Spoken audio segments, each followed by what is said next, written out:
Well, that was a pretty uninspiring performance. This is, well, where do we start? Well, we didn't play good Saturday night, if you couldn't tell.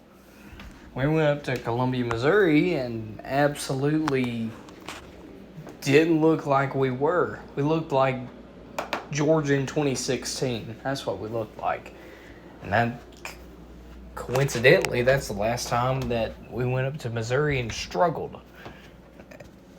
I mean, that's not going to work, but specifically what went wrong? Well, the offensive line was getting ravaged by that Missouri defensive line, and I got to give Missouri credit. They have a very wicked D-line. Trajan Jeffcoat, I believe.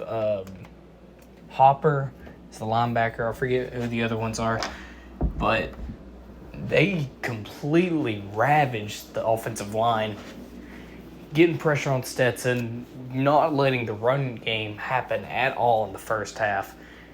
And I gotta ask, Monken, why are you trying to get cute with the offense in the first half, trying to throw it downfield when the perimeter swing passes stuff has been working? That's what I gotta really ask him. But anyways, let's not turn this into a 15-minute rant. Besides that, offense, receivers struggled a lot, dropping passes. McConkey dropped one in the first half. Besides that, he looked all right. Far cry from last week. We had 2 turnovers in the first half. One fumble by Kendall Milton and a fumble handoff by Stetson. Stetson didn't have a interception today, so that's good. He also threw for 300 again, so that's pretty good. That's good on the offensive side with the quarterback. Excuse me. But first half, we looked absolutely terrible, offense and defensively. Defense, we gotta grow up. We gotta mature real quick. We gotta quit making these mental mistakes, blown coverages, stuff like that especially against teams like this. Because if we don't, and we go into the stretch of games against Florida, at Tennessee, at Mississippi State, and then at Kentucky, and play like that, we could lose at least 2 of those games. But second half, we did a lot better. Monken started getting the run game going a little bit. I can say that was good for him. And the defense started to really clamp up. We didn't force any turnovers, so that was kind of disappointing. Excuse me. And we had some crucial plays in the second half that helped us win that game that if they didn't happen, we probably wouldn't have won the game.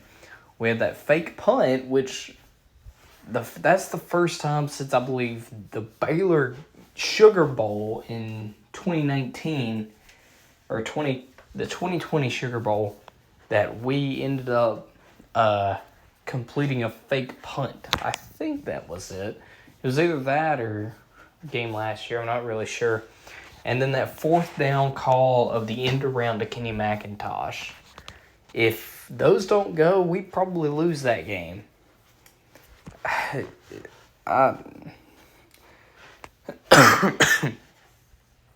I'm seeing a lot of parallels from this team this year to Alabama's team last year. Struggling on the road, having to fight limb for limb to win a game on the road. There's some good and bad with that. The good thing is, by the end of the year, if we're still undefeated or have 1 loss, we'll be battle-tested for the SEC championship against Alabama like they were against us last year. And what I figured out then was the transitive property does not work.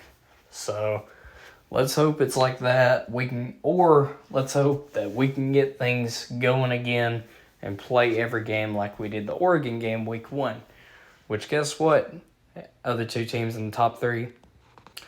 That's a ranked win. Something that neither the other two, Alabama and Ohio State, do have.